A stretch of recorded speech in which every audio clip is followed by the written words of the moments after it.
Hello, and welcome to Book Circle. I'm Earl Weinberg. This time, we will continue our reading of Storm in the Village by Miss Reed. It was Amy who first told me that Miss Jackson and the Franklin man had been seen about together on several occasions in Caxley. "They were in the cinema the other night," said Amy, holding hands and with eyes only for each other. "I wonder why courting couples pay good money to sit through films which must be a great interruption to them." "Nowhere else to go, I expect," I said, trying to sound less concerned than I felt. "But Amy, are you sure it was Franklin?" "How do I know?" said Amy, reasonably enough. "But Joy Miller was with me, and she said that she thought it was her uncle's gamekeeper from Springbourne. He was a biggish fellow with sandy hair and white eyelashes, most unattractive, I thought, but there, love is blind, they say." "It certainly sounds like him," I observed. Amy and I had met this Saturday morning and were now having coffee together. We stirred our cups in silence. "Isn't it the limit?" I said after a bit. "Jealous?" said Amy slyly. "No, blowed if I am," I responded inelegantly, and with sudden warmth. "The older I get, the more delighted I am that I'm single. Love seems a frightful nuisance." "Sure you're not having a reaction from Mr. Maugham's perfidious attentions?" suggested Amy. "Is this the brave front put on by an unfulfilled female of uncertain age?" I looked at her acidly across the rickety oak table. "If you're going to act the goat and talk like that ghastly crab woman Miss Jackson's always thrusting down my throat," I said coldly, "I shall leave at once, and what's more, you can pay the bill." "Pax, Pax," said Amy hastily, crossing her fingers. "Take back all I said. See my finger wet, see my finger dry. May I slit my throat if I—" All right, I broke in upon her gabbling. "But talk sense for a moment. Do you really think that Miss Jackson is serious about this man?" "Looked like it," said Amy. "But he must be nearly 40, and his wife's only been dead a few months," I objected. "Just when he'd feel the need for a little sympathy and feminine company," replied Amy, "and dozens of men are at their most attractive at 40. What's against him? Do you think that his intentions are not matrimonial?"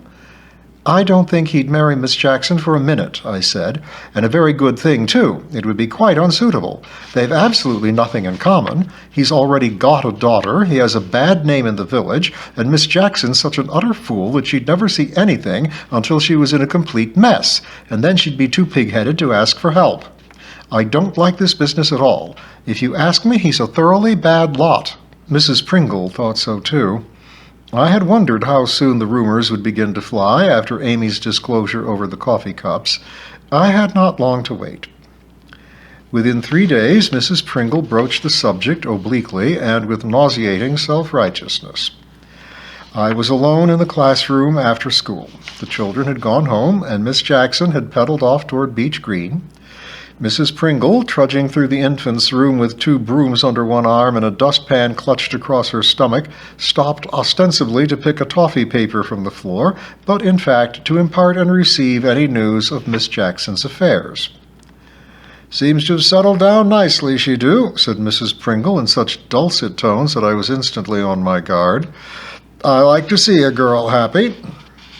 I made a non-committal noise and continued to look for a form which the office had told me, with some irritability, I had been asked to return 3 weeks ago. It did not appear to be in the drawer allotted, on the whole, to forms. "A good day's work when Miss Jackson moved in with Miss Clare," went on Mrs. Pringle, raising her voice slightly. "Not that she wasn't well looked after with you, I don't doubt," she said, with the air of one telling a white lie. "But she do look a bit more cheerful. Plumper, too," she added with some malice, annoyed that I still turned over my papers busily. "I didn't starve her, you know," I observed mildly, opening the gummed paper drawer. The thing must be somewhere. Mrs. Pringle gave a forced laugh. "The very idea. We all knows that. But Miss Clare seems to suit her best, and of course, being young, she's soon finding friends." "Naturally," I said shortly, slamming in the gummed paper drawer and opening the one with the logbooks and catalogues from educational publishers. It looked like being a hopeless search. Mrs. Pringle began to close in upon her subject. Not that I'm one to criticize, it's not my place, but as I said to my husband when he repeated some gossip he'd heard about her down at the Beetle last night, but we've all got our own ideas, and say what you like, there's still such a thing as class. The form was not to be found in the logbook drawer.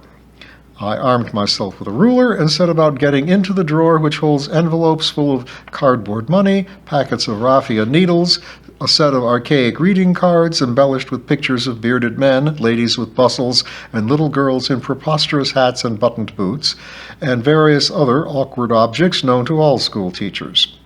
But pulling the drawer open a crack, by thrusting in the ruler upon the seething mass within and bearing down heavily, it was just possible to jerk it open.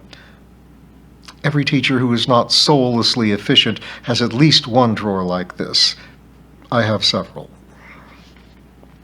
Mrs. Pringle warmed to her theme as I struggled. She's got all the world before her. A young girl like that, speaks nice, been to college, can read and write. Why, she could have anyone. They do say there's someone interested. Someone, I won't say a gentleman, because that he isn't, not by any manner of means. But we all hope that that young thing won't have her head turned, and by someone no better than he should be. I felt it was time to speak. Mrs. Pringle, do try and scotch any gossip about Miss Jackson. She's quite old enough to choose her own friends. Ah, but do her parents know what she's going around with? Their only daughter, I understand. Her tone grew lugubrious, and she assumed the pious look that the choir boys mimic behind her back. Their one tender chick, she continued with an affecting tremor in her voice. I thought of Miss Jackson's sturdy frame and attempted to keep my face straight. How would you like it if she was your daughter? Think now she was. I did, but not for long. Look, Mrs. Pringle, I said, I think you're all making far too much of Miss Jackson's innocent affairs. She is in Miss Clare's care, and mine for that matter, and writes regularly to her parents and frequently goes home to see them. There are far too many busybodies in this village, I ended roundly, thrusting the last drawer back. Heaven alone knew where that form had vanished to. Mrs. Pringle drew in a long, outraged breath. Hitching up her burdens, she continued her journey into the infant's room. Her leg, I noticed, was dragging badly. Soon after this brush with Mrs. Pringle, I was invited to tea at the vicarage. The tea was set out on the veranda, sheltered from the wind and bathed in warm sunshine. Mrs. Partridge had spread a very dashing cloth of red and white checks over the spindly iron table. This round table was painted white, and its legs were most intricately embellished with scrolls, fleur-de-lis, and flourishes here and there with a spot of red rust, for the table stood outside in all weathers. A motley collection of chairs helped to furnish the veranda. Mrs. Partridge, presiding over the teapot, sat in a creaking wicker chair which had once been cream in color, but had weathered to gray. The vicar lay back in a chaise lounge with his stomach skywards until he was past his cup of tea, when he straightened up, planted a leg on each side of his perch, and sat well forward, nearly split in half. Mr. and Mrs. Maughan, who were also of the party, were more comfortably placed in canvas armchairs of a more upright nature. They sat very straight to avoid knocking their cups off the narrow wooden arms, and looked remarkably careful and prim. I think I was the worst off, for my seat was a basket chair very close to the floor, so that my legs could either be stretched straight out ahead or pulled in with my knees just under my chin. No compromise seemed possible, and I feared that my best nylon stockings were taking a severe tousling from the wickerwork which caught them maliciously from time to time. Despite our discomforts, however, the tea was excellent, the sun shone, and we chatted away cheerfully enough. Mr. Maughan told the vicar about a whitethroat's nest he had discovered, built in a most extraordinary position. Mrs. Maughan told me how the Women's Institute should be run, and Mrs. Partridge, who is president of Fairacre Women's Institute, listened unperturbed and poured tea for her critic in the kindest manner. It was Mr. Maughan who first mentioned the proposed housing site. A scandal if that land is taken for building, he said, chopping up a piece of chocolate cake viciously. More larks there to the square yard than anywhere else in England. "Have you heard any more?" asked Mrs. Maughan, deflecting momentarily from her account of the lost splendors of former women's institutes run by herself. "I was on the telephone this morning," said the vicar, "to Miller about an address I needed, and evidently things are moving along." "Which way?" asked Mrs. Maughan. "As far as I could gather, and I must say he was so very cross about the whole affair that it was difficult to hear him clearly. It seems that he has had a letter pointing out that the land can be purchased compulsorily if need be, and that the proposals are now in the hand of the county council." "But we can't just have a great ugly housing estate on our doorsteps," exclaimed Mrs. Partridge, voicing the feelings of us all. "Think what an enormous parish you'd have," said Mr. Maughan to the vicar, who had gently tipped back to his prone position with his legs up. "Think of the visiting," said Mrs. Partridge. There was a touch of horror in her tone. "They might," said the vicar in a small voice, addressing the roof of the veranda. "I say, it is just possible they might have a small church of their own." There was a shocked silence. It was broken by Mr. Maughan, who shifted his canvas chair nearer to the vicar with a horrible scraping noise on the tiles and looked down upon him. "You mean it's going to be that big?" he inquired. The vicar heaved himself upright again and straddled his leg rest as though he were riding a horse. "No one knows, but there's no doubt that 500 or 600 workers are to be taken on. Then there are their families. They'll need a lot of houses, and I believe a row of shops is envisioned. Miller gave me to understand that the preliminary layout provided for a playing field as well." "Shall we have enough room at Fairacre School and Beech Green for all the children?" I said. The vicar turned his gentle gaze upon me. His face was troubled. "It's possible," he began slowly, "that a school is planned for the estate as well." We looked at each other in silence. You could have heard a pin drop on the veranda. "And my school," I answered equally slowly, "is dwindling steadily in numbers." The vicar jumped to his feet and smote me on the shoulder.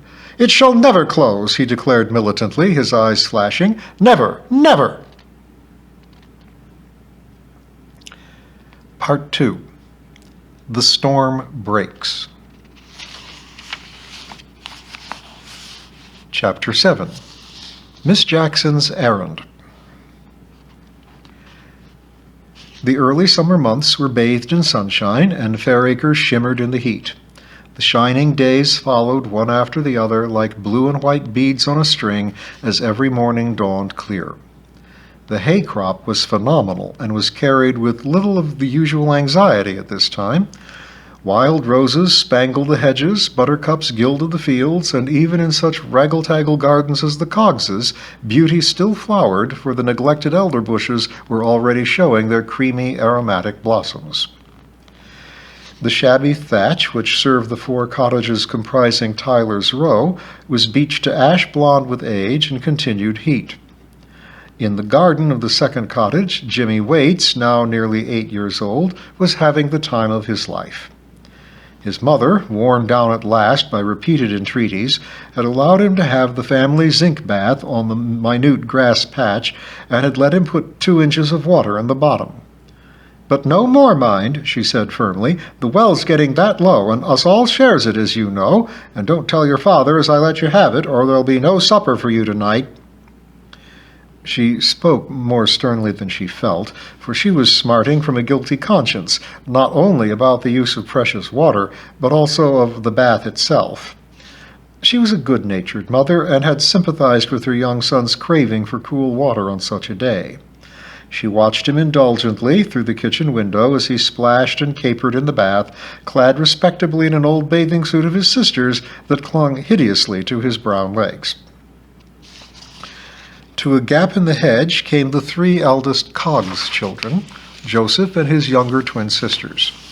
They watched enviously, their eyes and mouths like so many O's, as the bright drops glittered in the sunshine around the capering form of their lucky neighbor. "Can us come?" growled Joseph in his husky voice. The capering stopped. Jimmy advanced toward the trio with delicious cool runnels of water trickling down his legs. "Dunno, I'll ask my mum," responded Jimmy. Mrs. Waits heard this exchange and was torn between pity and exasperation. She'd become very fond of Joseph whilst his mother had been away in hospital some time before, but did not care to encourage the family too much, for there was no denying the dirtiness and slapdash ways which might undermine her own child's more respectable upbringing. She had, since Mrs. Coggs' return, become a little more intimate with that dejected lady, lending her the weekly magazine which she took regularly, and occasionally handing over outgrown garments for Joseph. Arthur Coggs was notorious in Fairacre. A useless article was Mr. Willett's summing up of the head of the Coggs family, and Fairacre agreed. Mrs. Waits heard the padding of bare feet at the kitchen door and opened it hastily. No need to have a clean brick floor all messed up, she told herself, looking down into the upturned face of her youngest child.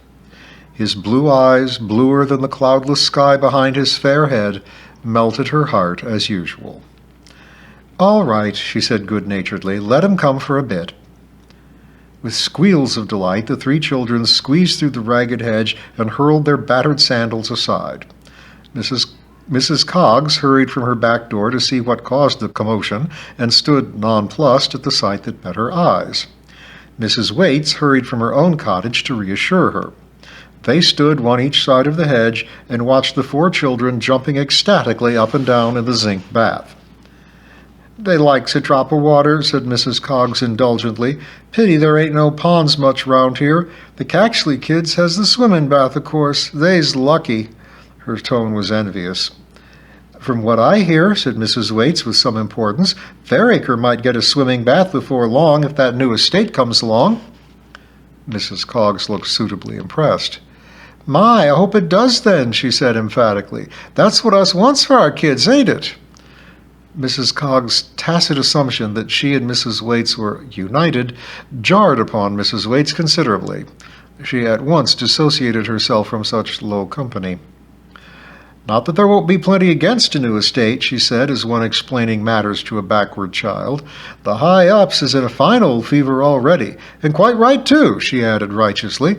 "There's a real pretty view over there to Beech Green." In a few sentences she had ranged herself on the side of those who lead affairs in Fairacre, and poor Mrs. Coggs looked bewildered and, once again, an outcast. "But 'tis only a field," she protested. "It won't be if they builds houses all over it," pointed out Mrs. Waits. "Well, I don't know, I'm sure," said Mrs. Coggs miserably, and faltered to a stop. It was obvious that she had put her foot in it somewhere, but just where and how she could not determine. She made a fumbling attempt to get matters right again.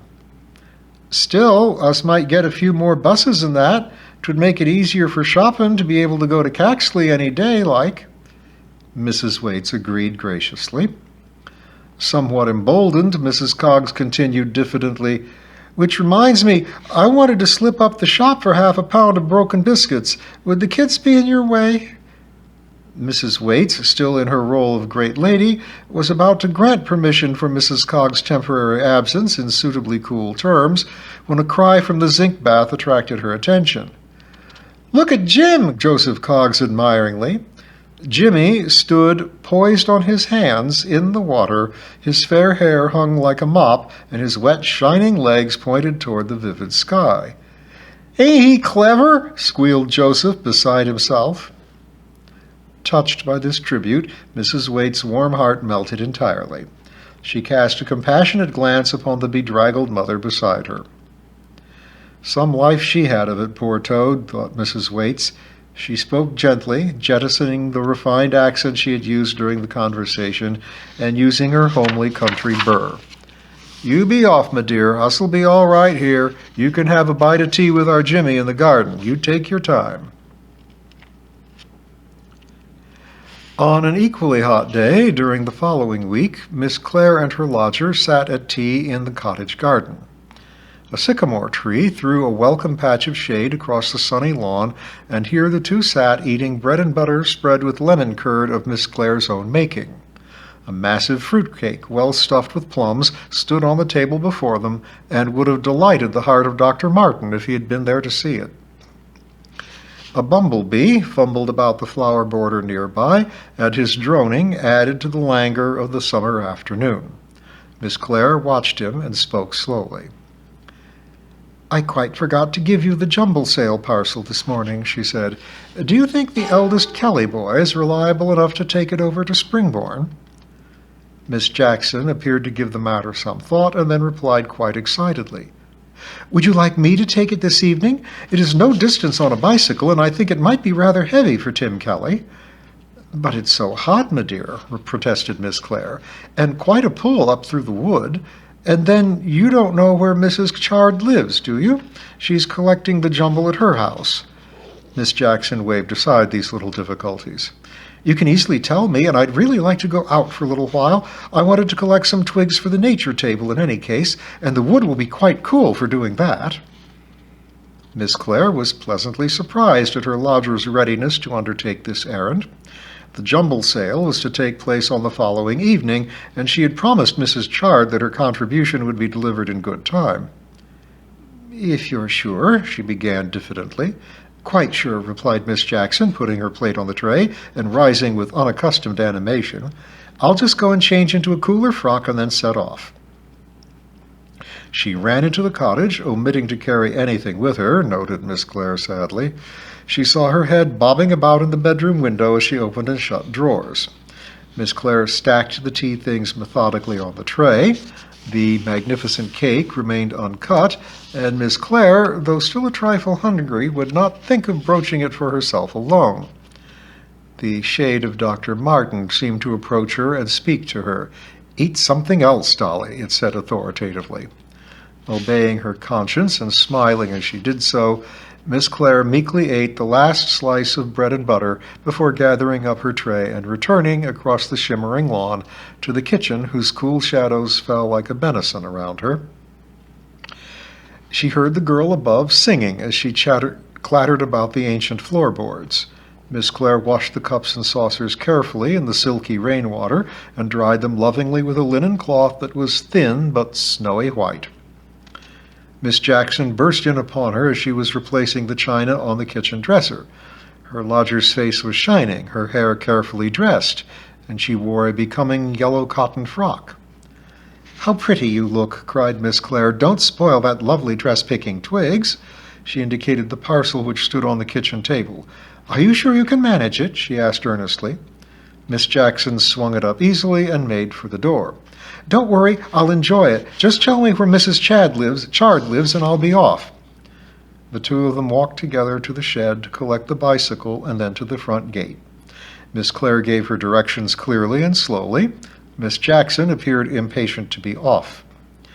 At last she mounted the bicycle, waved erratically, and pushed steadily along the lane toward the rough track that led from the Fairacre road over the hill to the little valley where Springbourne lay. The lonely track which Miss Jackson must traverse ran close beside the cottage belonging to John Franklin. And we'll pursue Miss Jackson further, maybe not too much further, next time.